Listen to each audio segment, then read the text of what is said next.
दोस्तों आज हम बात करने वाले हैं 2022 रिलीज्ड एक हॉलीवुड साइकोलॉजिकल थ्रिलर के बारे में जिसका नाम है द बैड सीड रिटर्न्स। ये बेसिकली 2018 में released the bad seed film की सीक्वल है जिसका एक्सप्लेनेशन लिंक आपको आई बटन पे मिल जाएगा। Please do check out that, नहीं तो आपको इस पार्ट में मजा नहीं आएगा। बात करें इस फिल्म की तो कहानी की शुरुआत होती है एक टीनेजर लड़की के साथ जो एक प्यारे से डॉगी को जंगल में ले जाती है, नहीं वॉक पे नहीं बल्कि उसका खून करने। हम देखते हैं वो बहुत ही बेरहमी से चाकू से कुचलकर उसे मार डालती है और फिर उसके लाश को एक पत्थर के नीचे छुपाकर बहुत ही कैजुअली वहां से निकल जाती है जैसे कुछ हुआ ही नहीं। पता चलता है ये लड़की और कोई नहीं एमा है जो अभी बड़ी हो चुकी है। 15 साल की टीनेजर है वो, मगर उसके अंदर का कालापन एक बूंद भी कम नहीं हुआ। अपने पिता के मौत के बाद जिसके लिए वो खुद ही जिम्मेदार थी, अभी वो अपने आंट एंजेला की फैमिली के साथ रहती है, उसके हस्बैंड रॉबर्ट और 1 साल का बेटा केट के साथ। देखने से तो वो बहुत ही टिपिकल लगती है उसके उम्र के बाकी लड़कियों की तरह ही, मगर असल में उसके अंदर अभी भी वो क्रिमिनल टेंडेंसीज है जो फर्स्ट सीन में ही साबित हो गया। वो किसी से प्यार नहीं करती, अपने सिवा किसी की नहीं सोचती। इनफैक्ट उसके अंदर अभी भी कोई पॉजिटिव इमोशन नहीं है, अभी भी वो उतना ही मैनिपुलेटिव, डेंजरस और ट्रेचरस है। बस अभी वो और ज्यादा शातिर बन चुकी है, अपनी असलियत को छुपाकर दुनिया के सामने फेक करना सीख गई है। अपना एक अलग ही स्वीट क्यूट इनोसेंट सा अपीयरेंस क्रिएट कर लिया है उसने, जिससे सभी उसे पसंद करे। अभी उसके कई सारे दोस्त भी हैं, स्कूल में सभी उसे पसंद करते हैं, मगर अंदर ही अंदर वो वैसी की वैसी ही रह गई, अ बैड सीड। एक दिन एंजेला उसे एक नए स्कूल के बारे में बताती है जिसे उसके पति रॉबर्ट ने सिलेक्ट किया है। यह स्कूल एमा के फ्यूचर के लिए अच्छा होगा, उसे टॉप यूनिवर्सिटीज में एंट्री मिलेगी ये सोचकर। मगर एमा को यह प्रपोजल बिल्कुल भी अच्छा नहीं लगता। उसे लगने लगता है कि रॉबर्ट उसे दूर भेजना चाहता है, इसीलिए ही तो बोर्डिंग स्कूल सजेस्ट कर रहा है। वो ऑलरेडी रॉबर्ट को डिसलाइक करती थी। इस हादसे के बाद उसके दिल में नफरत जमा होने लगती है और वो हर पॉसिबल मौके पर उसे हैरेस करने लगती है। जैसे एक दिन एंजेला घर पे नहीं थी, रॉबर्ट अपने बेटे केट को सुलाकर खुद अपना कुछ काम निपटा रहा था। तभी एमा देखती है केट नींद से जाग चुका है, अपने नींद से निकलकर बाहर पूल की तरफ जा रहा है। फिर भी वो कुछ नहीं करती, उल्टा दरवाजा खोलकर उसे जाने देती है और फिर खुद ऊपर जाके भोली सी सूरत बनाकर बैठी रहती है जैसे उसे कुछ पता ही ना हो। शायद उसका प्लान था बच्चे को पूल में गिराने का, इससे रॉबर्ट और एंजेला का रिश्ता खराब हो जाता और बच्चा भी नहीं रहता। एंजेला का सारा कंसंट्रेशन उसे ही मिलता, पर फॉर्चुनेटली ऐसा कुछ नहीं होता। एंजेला सही समय आकर बच्चे को उठा लेती है। हर रॉबर्ट पर वो गुस्सा जरूर करती है क्योंकि उसने बहुत बार उससे कहा था पूल साइड पर फेंस डालने के लिए, मगर इससे ज्यादा और कुछ नहीं होता। On the other hand Robert समझ नहीं पा रहा था केट इतना दूर आया कैसे, दरवाजा किसने खोला। तभी उसे पूल के पास एक सीरियल पफ दिखता है जो केट का फेवरेट है। ये कहाँ से आया?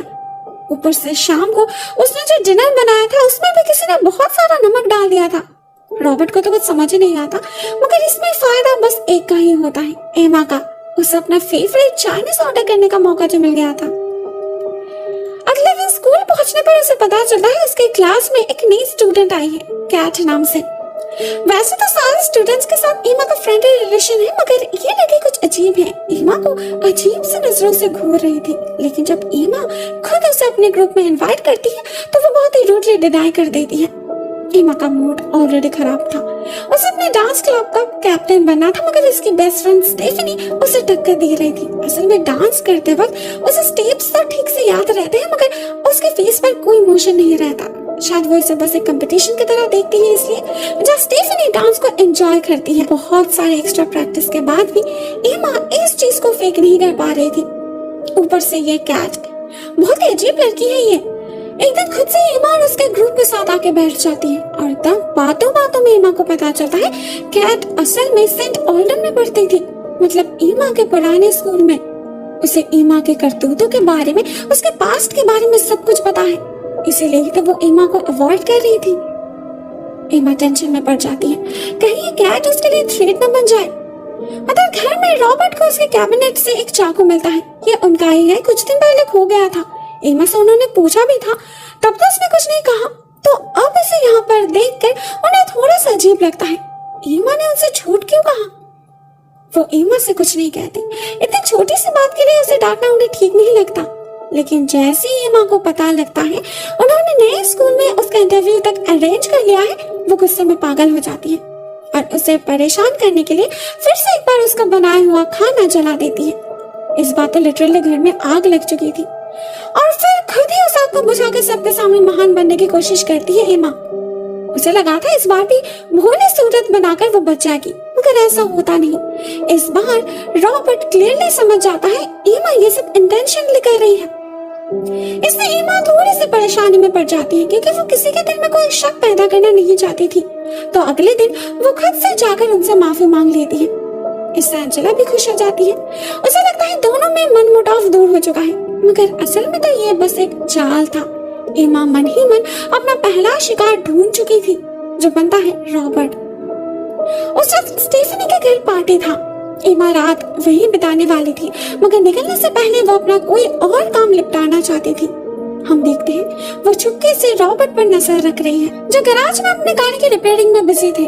अचानक ही वहाँ सारे लाइट्स ऑफ हो जाते हैं और गाड़ी का जैक लूज होकर वो गाड़ी डायरेक्टली उन्हीं पर आके गिरती है।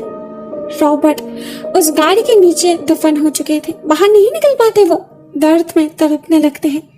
बेहोश होने से पहले उसे बस एक ही आवाज सुनाई देती है, किसी विसल की। उसे फील होता है कोई है उसके आसपास जो शायद चाहता है उसे मार डालना, मगर कौन? वो जानने से पहले वो अपना होश खो देते हैं। किसी को भनक तक नहीं लगती इस एक्सीडेंट की। देर रात तक इंतजार करने के बाद भी जब वो कमरे में नहीं आता, एंजेला जाती है उसे बुलाने और तब जाके बेचारे को रेस्क्यू किया जाता है।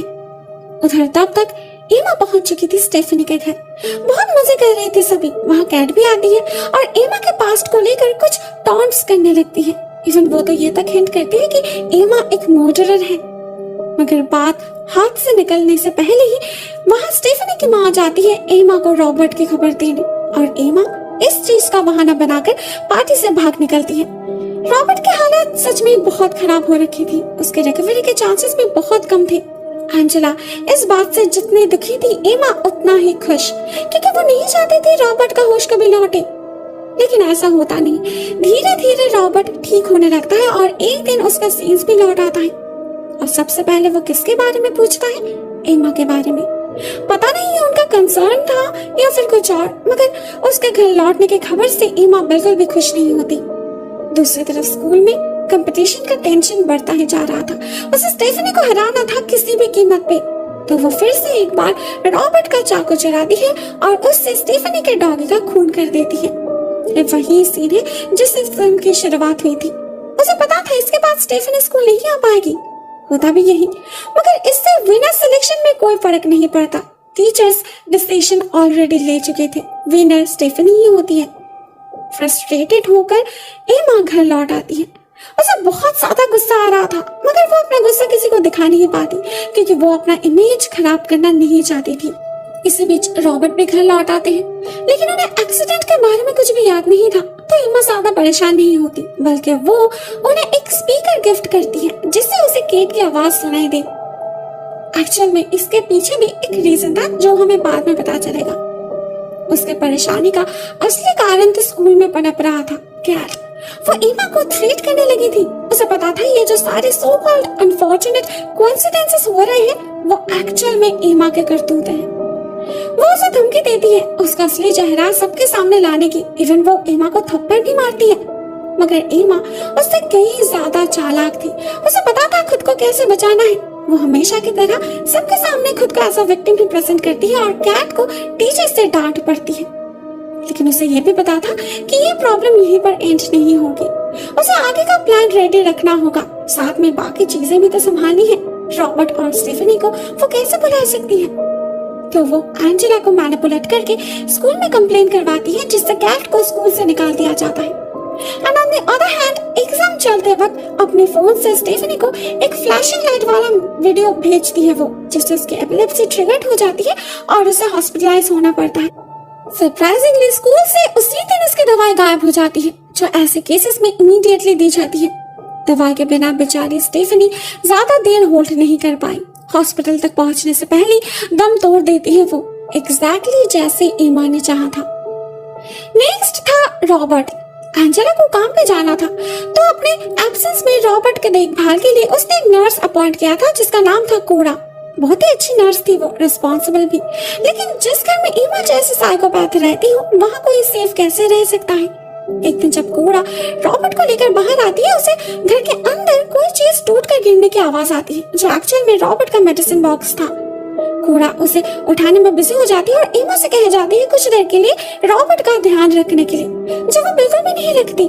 रॉबर्ट ठंड में कांपने लगता है, मगर बार बार कहने पर भी ईमा उसे अंदर नहीं ले जाती, इंटेंशनली तकलीफ देती रहती है उसे। फाइनली जब कोड़ा आकर उसे ले जाती है, रॉबर्ट को पीछे से सुनाई देती है वही फिसल की आवाज। इससे रॉबर्ट को सब कुछ याद आ जाता है। ये वही धुन थी जो उसने एक्सीडेंट की रात सुनी थी, मतलब उस रात वहाँ ईमा थी। उसके एक्सीडेंट के पीछे ईमा का हाथ है। ईमा ने गलती से अपने ही पैर पे कुल्हाड़ी मार दिया था। रॉबर्ट को धीरे धीरे सब समझ आ गया था कि उनके घर में जो सारी अनहोनी हो रही है वो एक्चुअल में ईमा की साजिश है। केट को चॉकलेट से बहलाकर वो ही पूल साइड ले गई थी, वो ही खाने को बार बार खराब कर रही थी, उसी के कारण आज उनकी ये हालत है। तो वो ईमा से एक डील करता है कि वो उनके लाइफ से दूर चली जाएगी, किसी को और कोई हार्म नहीं करेगी, नहीं तो रॉबर्ट पुलिस को सब कुछ बता देगा। लेकिन ईमा इस थ्रेट को इसलिए हजम नहीं करती। इससे पहले भी बचपन में उसके नैनी ने उससे एक बार ऐसे ही कुछ कहा था। उसका नतीजा क्या हुआ वो तो हम सबको पता है। गॉड नोस रॉबर्ट के साथ वो क्या करेगी। उधर उसके अनजाने में उसके खिलाफ एक और सबूत तैयार हो चुका था। स्टीफनी के घर के बाहर जो सीसीटीवी कैमरास लगे हुए थे, उसमें उसके कुछ मोमेंट्स कैप्चर हुए थे उस डॉग को चुराते हुए। एंजेला उसे देखकर पहचान लेती है और उसे कन्फ्रंट भी करती है। ईमा समझ चुकी थी इस बार वो कंप्लीटली डिनाई नहीं कर सकती, तो वो बात को घुमा देती है। कहती है वो सिर्फ उस डॉगी का बेल्ट निकाल दिया था, उसे लगा नहीं था इसका नतीजा कुछ ऐसा होगा। उसके खून के बारे में उसे कुछ नहीं पता। एंजेला उसके बातों से कुछ हद तक तो रिलैक्स्ड हो जाती है, मगर फिर भी पूरी तसल्ली उसे मिल नहीं रही थी। कुछ तो अनयूजुअल था उसके बर्ताव में, जिसके बारे में रिसर्च करने पर एंजेला को पता चलता है ईमा असल में एंटी सोशल पर्सनालिटी डिसऑर्डर नाम की बीमारी का शिकार है। सारे सिम्टम्स है उसके अंदर। और ज्यादा श्योर होने के लिए एंजेला उसके होम टाउन जाने की डिसीजन लेती है। जाने से पहले वो रॉबर्ट के पास एक टेडी छोड़कर जाती है, जो बेसिकली एक हिडन कैमरा थी। इसका मतलब उसके दिल में भी ईमा के खिलाफ शक पैदा होने लगा था। वो उस इंसान से जाके मिलती है जिसने ईमा के पिता को देखा था उसकी तरफ गन पॉइंट करते हुए। उसी ने उसे शूट किया था। तब तो उसे लगा था कि वो एक पागल से एक इनोसेंट बच्ची की जान बचा रहे हैं, मगर अभी जब एंजेला फिर से उस हादसे के बारे में पूछती है, इस आदमी को ईमा के पिता की कुछ बातें याद आ जाती है। उन्होंने कहा था ईमा ठीक नहीं है, वो खुद अपने आप के लिए डेंजरस है, वो उसे उससे ही बचाना चाहते हैं। साथ में उन्होंने ये भी कहा था कि ईमा इसे फिर से करेगी। एंजेला जब सारी चीजों को मिलाकर देखती है, प्रेजेंट और पास्ट को मिलाकर देखती है, तो उसके दिल में और कोई शक नहीं रहता। वो समझ जाती है उनका भाई क्या करने की, क्या कहने की कोशिश कर रहा था। ईमा असल में एक साइकोपैथ है। वो गाड़ी घुमाकर घर की तरफ भागती है, मगर तब तक बहुत लेट हो चुका था। मौसम खराब होने के कारण कोड़ा उस दिन जल्दी निकल जाती है। घर में रह जाते हैं बस ईमा और रॉबर्ट। अपने प्लान को एग्जीक्यूट करने का परफेक्ट मौका था ईमा के पास, जो वो जाया नहीं करती। सबसे पहले वो कॉल करके कैट को घर बुलाती है, इस बहाने कि वो उसे सारा सच बता देगी। उसे पता है वो बीमार है, उसे मदद चाहिए। कैट तो पहले से ही डेस्परेट थी सबूत ढूंढने के लिए। उसे पता था स्टीफनी की दवाई उसी ने गायब की थी। उसके फोन से मैसेज भी डिलीट किया था ईमा ने, तो वो तुरंत राजी हो जाती है उससे मिलने के लिए। साथ में ईमा अपने बॉयफ्रेंड से भी कहती है 1 घंटे बाद आने के लिए। शायद उसे कोई विटनेस चाहिए था। उसने सब कुछ पहले से प्लान करके रखा था। जैसे ही कैट घर आती है, वो उसे हॉट चॉकलेट में सेडेटिव्स मिला कर देती है, जो उसने रॉबर्ट के मेडिसिन बॉक्स से चुराई थी। उस दिन बॉक्स टूटने के पीछे उसका ही हाथ था। वो कैट के सारे एक्यूजेशंस एक्सेप्ट कर लेती है, मगर उन्हें पुलिस तक डिलीवर करने का वक्त कैट को नहीं देती। एक साइकोपैथ से पंगा लिया है उसने, सजा तो उसे मिलेगी ही। वो उसके सामने ही पुलिस को कॉल करके मदद बुलाती है। ये कहती है कि कैट उसे मारने की कोशिश कर रही है, और फिर कैट के बेहोश होते ही ईमा उसके फोन से वॉइस रिकॉर्डिंग्स डिलीट कर देती है और फिर पूरे घर में आग लगा देती है। रॉबर्ट शायद आग से बच भी जाता, मगर तभी उसे स्पीकर से केट के रोने की आवाज आती है। उसे लगता है एंजेला घर लौट आई है, तो वो अपने बच्चे को बचाने ऊपर भागते हैं। बहुत दर्द हो रहा था उन्हें, सीढ़ियों से लिटरली क्रॉल करते हुए बहुत मुश्किल से ऊपर जाते हैं वो। मगर ऊपर जाकर उन्हें पता चला ये बेसिकली ईमा का एक चाल था। वहाँ कोई बच्चा नहीं था, एक फोन की रिकॉर्डिंग चल रही थी। आखिरकार उन्हें मारने का एमा का प्लान सक्सेसफुल हो ही गया। पूरे घर में आग फैल चुकी थी, बचने का और कोई रास्ता नहीं था। और एमा, उसे तो बहुत मजा आ रहा था उसे तड़पते हुए देख। वो घर से बाहर निकलकर सेफली नजारे का मजा उठाने लगती है। ठीक तभी एंजेला घर आ पहुंचती है और अपने पति को बचाने की कोशिश करती है, मगर उल्टा वो भी रॉबर्ट के साथ ही घर के अंदर जलकर राख हो जाती है। एमा सारा दोष कैट पर डाल देती है। पुलिस अपने बॉयफ्रेंड सबके सामने विक्टिम बनने का नाटक करती है और फिर से एक बार बच जाती है, हमेशा की तरह। जिसको भी उसका असली चेहरा दिखा वो जिंदा बच कहाँ पाया। अपने पिता को भी तो नहीं छोड़ा इस मॉन्स्टर ने, तो ये लोग क्या चीज है। एट द फाइनल सीन हम उसे पुलिस स्टेशन में देखते हैं, जहाँ सभी उसे कंसोल करने की कोशिश कर रहे थे। फिर से अनाथ हो गए बेचारे, क्या किस्मत है। सभी को दया आ रहा था उस पर। इवन उसे फॉस्टर पेरेंट्स भी मिल चुके थे, जहाँ वो और किड एक साथ रह पाएंगे। लेकिन अभी तक इस बच्चे को उसने हार्म नहीं किया था, लेकिन क्या उसका अगला परिवार उसके हाथ से बच पाएगा? क्या वो लोग कभी उसके असली रूप को जान पाएंगे? God knows. दोस्तों, इन सवालों का जवाब हमें इस फिल्म में नहीं मिलता। ये कहानी यहीं पर एंड हो जाती है। मे बी इसका कोई और यानी कि थर्ड पार्ट भी रिलीज होगा। टिल नाउ मुझे कहानी काफी इंटरेस्टिंग लगी। एमा एक के बाद एक इतना कुछ कर रही है, तो उसे पनिशमेंट भी तो मिलनी चाहिए ना, नहीं तो एंड जस्टिफाइड कैसे होगा? आपका क्या ख्याल है? Share your thoughts in the comment section. आज के लिए बस इतना ही दोस्तों। Thank you so much for watching this video. बहुत जल्द मिलते हैं किसी और नए वीडियो के साथ। तब तक के लिए टेक केयर, टाटा।